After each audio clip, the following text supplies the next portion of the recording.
Hello everyone, I'm Phoenix Tremayne, and today we're going to talk about Days of Our Lives for Monday, October the 12th. But first, if you haven't done so, please take a minute to subscribe. If you have subscribed, thank you very much.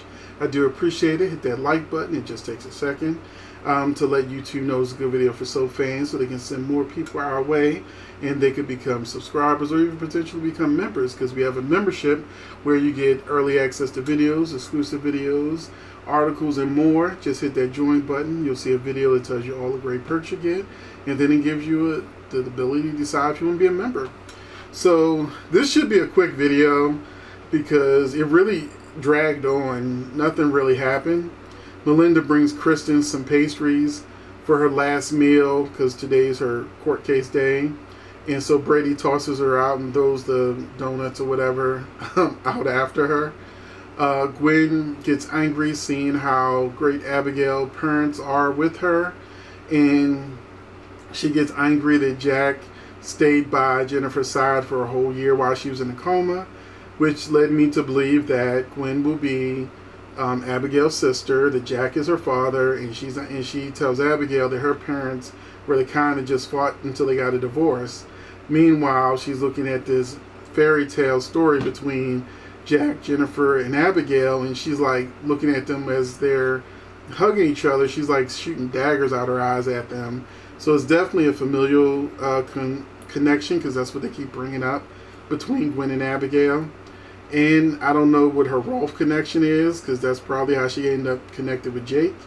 But yeah, that was that. Abigail tries to get Chad to give Jake a chance. So Chad gets really mad at her because he's like, why are you bringing this up in bed? Why didn't you tell me yesterday that y'all had talked? And he tells her that every time she sees her and Jake together, it just reminds of him seeing Stefan and Gabby in bed together, Abigail, aka Gabby, in bed together naked, and that he probably should give Jake a chance, but he just can't stop seeing Stefan. Meanwhile, Eli has a bad dream regarding the confession, where Lonnie is pretty much telling him it's over between the two of them because of this tape. He wakes up and Melinda later in the episode is pressuring him, if you don't have the tape, then Lonnie's going to jail. He's like, yes, I have the confession. She's like, bring it to me. He's like, not until you write something up to say Lonnie won't go to jail. So she's like, okay, I can do that right away. So Eli at the end of the episode goes to Kristen to tell her that he recorded her confession, and then Kristen looks stupid. Meanwhile, Lonnie shows up at Melinda's office. And basically what's going to happen, because if you are a member, then you already heard all about the spoilers and everything that's going to happen with this whole story, except for the outcome, is that in the next episode, Lonnie's going to convince Melinda to not press charges against Kristen, but Eli will have already convinced Kristen to confess so that Lonnie doesn't go to jail. So, and he won't lose his marriage. If he does, is forced to give Melinda the tape. So, Brady and Lonnie are going to be really upset at Kristen confessing, even though she doesn't know Melinda was about to let her go anyway. So, yeah, that's what's going to be coming up.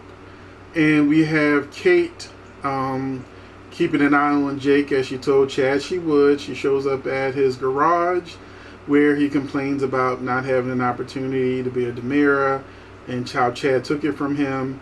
But then something weird happens, and Jake starts flirting with Kate, saying, he didn't mind seeing her in his room in her robe. And I'm like, okay, Kate looks good for her age. She's still almost 70. I don't see how you go from Gabby to Kate. I'm just saying. But I'm not mad at it. They do it with the guys over in General Hospital. They got old, spy Robert Scorpio, and they got younger Olivia, same way they do for Clint Eastwood. He could be 90 and they would still give him like a 40 or 50-year-old love interest. Not an 80 or 90 love interest. But I don't want to sound like an ageist, but I just thought it was silly trying to put Jake and Kate together romantically. Especially since Gabby does come back to Salem this month, along with Rafe. So yeah, this is just a detour that wasn't necessary. So let me know what you think in the comment sections. Do you want Kate and Jake to hook up? Do you want Kristen to go to jail? I don't think Kristen will go to jail. There is one other thing that happened in this. They were talking about how everybody read the story that Abigail wrote for the paper, like people still read papers, and and they said it made them very sympathetic towards Kristen. That included Jack and Jennifer even told Kristen they're so sorry for everything she's going through, even though she had Marlena shot and all the things she did prior to this.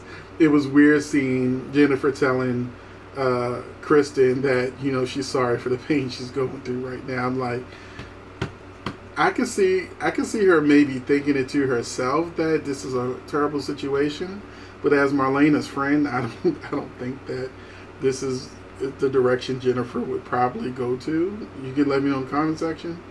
But I'm a Kristen fan, so I like that people are more on her side than they were before. She's earned it now. But yeah, that was just weird to watch Jennifer and Jack, tell Kristen, how great she is.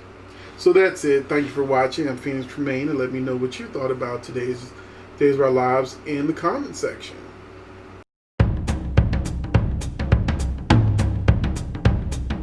All right.